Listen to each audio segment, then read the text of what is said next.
Ebag malamyamin kapuso, manalo ni Tiilitin Dolores sa Branatay, kalbasan na binagkubagkong tikinainuman na. Report, manipod Kenny Bridget Mayo. Mapan maki-birthday ti inpakada na iti misis na ti Talupulog ket maysa ti tawen na ani Juanito Barbero iti barangay Taping Dolores Abra idi rabii. Inkarina pay kano nga iyawida na ti makan ti misis na ngem saan aninamnaman ni Crisanta Manggad abang kaya na maiyawid ti mister na. Pangpatan kanto ko na nakanyak, ma'am. Siyete ko na ma'am.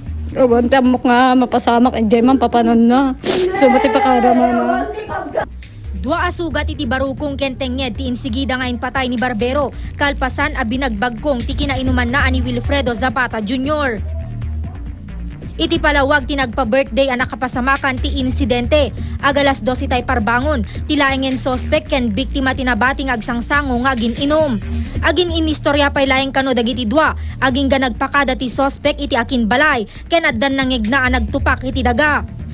Tinaray na napan kinita iti ruwar ti balayda, dara-dara meten anadasay ti biktima. So ginamakam ko mga kinita di tao ke dara-dara mo ti rupanan.